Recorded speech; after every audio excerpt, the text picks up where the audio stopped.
Assalamualaikum warahmatullahi wabarakatuh. Kembali lagi kita ke mata pelajaran tematik tema 7. Sekarang kita sudah memasuki mata pelajaran IPA. Di sini Ustazah ingatkan untuk jangan sampai lupa untuk menulis daftar hadir di kolom komentar di video ini nanti yang kita upload di YouTube. Nah, sebelum kita masuki mata pelajaran IPA, marilah kita berdoa agar apa yang kita kerjakan hari ini selalu diberikan kemudahan, apa yang kita pelajari hari ini diberikan pemahaman, dan kita senantiasa juga berdoa agar pandemi ini segera berlalu, kita bisa kembali bertatap muka, berkumpul bersama di sekolah. Berdoa dimulai. Selesai. Nah, kalian pasti pasti pernah melakukan misal mendorong meja, memindahkan kursi, bermain mobil-mobilan. Nah, dari kegiatan tersebut otomatis benda-benda itu akan bergerak dan berubah, berpindah tempat. Nah, kira-kira apa yang menyebabkan benda-benda tersebut bisa bergerak dan berubah bentuknya atau berpindah tempatnya? Ya, karena adanya dorongan dan tarikan yang kalian lakukan terhadap benda tersebut. Dorongan dan tarikan yang kalian lakukan yang bisa menyebabkan benda-benda itu bergerak atau berpindah, itulah yang disebut dengan gaya.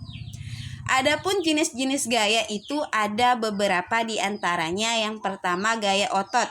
Gaya otot ini yang dihasilkan oleh tenaga otot manusia atau hewan. Contoh, kalian menendang bola, membawa air dalam ember, mendorong meja, memindahkan lemari.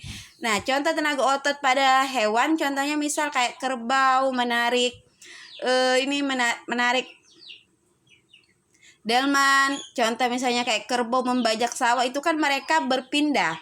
Berpindahnya itu karena adanya dorongan atau tarikan. Nah, itu yang menyebabkan adanya gaya. Jadi gaya ini menyebabkan benda-benda itu dapat bergerak dan berpindah. Selanjutnya yang kedua ada gaya gesek. Gaya gesek ini dihasilkan oleh dua permukaan benda yang saling bersentuhan. Besar kecilnya gaya dipengaruhi kasar halusnya permukaan benda. Contoh, pada saat kalian mengayuh sepeda, tahu-tahu di depan kalian ada misalnya ada kucing nyebrang, otomatis kalian akan menekan rem pada sepeda kalian. Nah, gesekan selain itu juga berarti pada saat kalian mengerem sepeda itu ada terjadi gesekan antara ban sama permukaan jalan, misal kayak jalan aspal dan sebagainya. Yang kedua contohnya gesekan alas sepatu dengan lantai agar kita dapat berjalan tanpa tergelincir. Biasanya permukaan sepatu itu dirancang khusus agar tidak mudah tergelincir saat kita berjalan di lantai. Ketiga ada gaya pegas. Gaya pegas ini membuat benda memantul atau terlontar seperti pegas. Contohnya kalian bermain ketapel. Tahu tidak yang mana namanya ketapel? Nah, insya Allah sudah tahu ya. Ketapel itu kayak yang ada ditarik, ada pelurunya ditarik. Itu permainan seperti itu. Silakan kalian searching kalau nggak pernah nemu yang namanya apa itu ketapel. Yang keempat, gaya magnet. Gaya yang dihasilkan ketika dua magnet atau lebih saling berinteraksi. Tarikan atau dorongan yang dihasilkan magnet tidak tampak tetapi dapat menarik benda logam yang ada di sekitarnya. Kalian sudah pernah lihat benda magnet? Nah, biasanya benda magnet ini sering sekali kita lihat yang sering ditempel oleh orang-orang tua kita di kulkas. Ada kan biasanya kayak gambar-gambar negara, hewan-hewan, buah-buah, biasanya ada untuk mempercantik kulkas itu ditempelkan, itu ada magnetnya sehingga bisa menempel. Contoh kutub utara dan selatan bumi, magnet alam. Magnet batang atau silinder atau bentuk U atau tapal kuda ini termasuk ke dalam magnet buatan.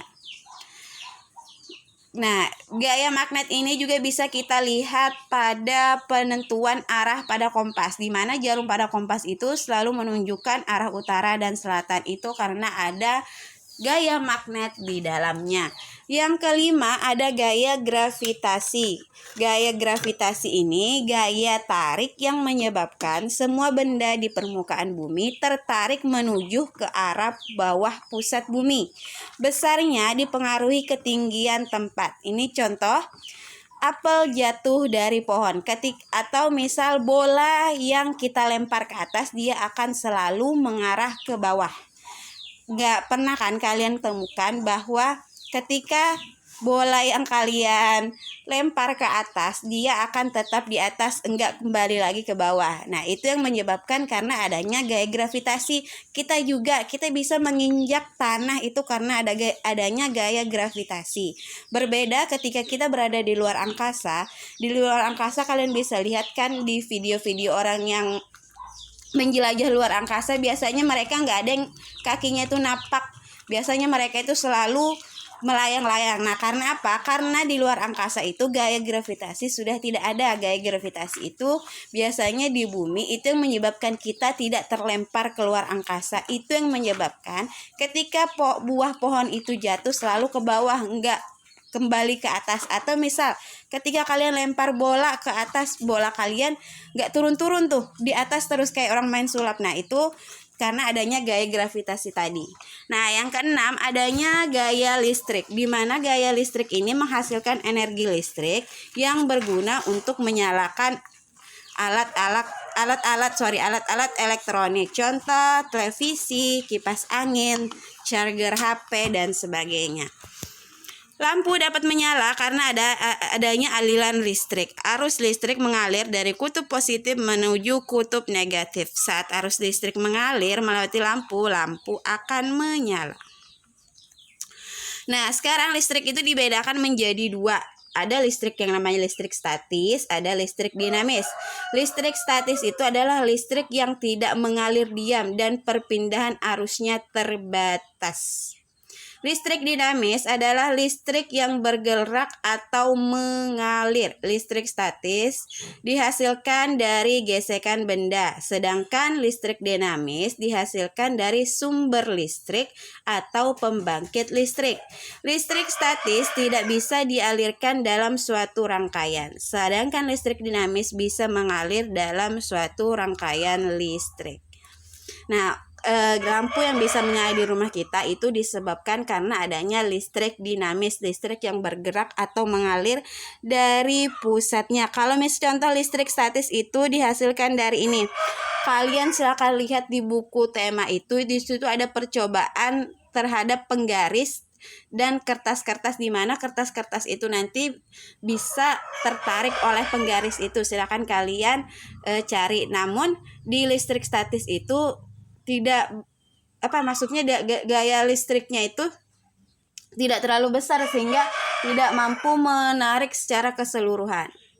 Nah, selanjutnya magnet itu selalu memiliki dua kutub, yaitu kutub utara dan kutub selatan. Walaupun magnet itu dipotong-potong, potongan magnet kecil tersebut akan tetap memiliki dua kutub. Magnet dapat menarik benda-benda lain yang terbuat dari logam. Ingat, magnet hanya menarik benda-benda yang terbuat dari logam. Beberapa benda bahkan tertarik lebih kuat dari yang lainnya, yaitu bahan logam. Namun tidak semua logam mempunyai daya tarik yang sama terhadap magnet. Besi dan baja adalah dua contoh materi yang mempunyai daya tarik yang tinggi oleh magnet.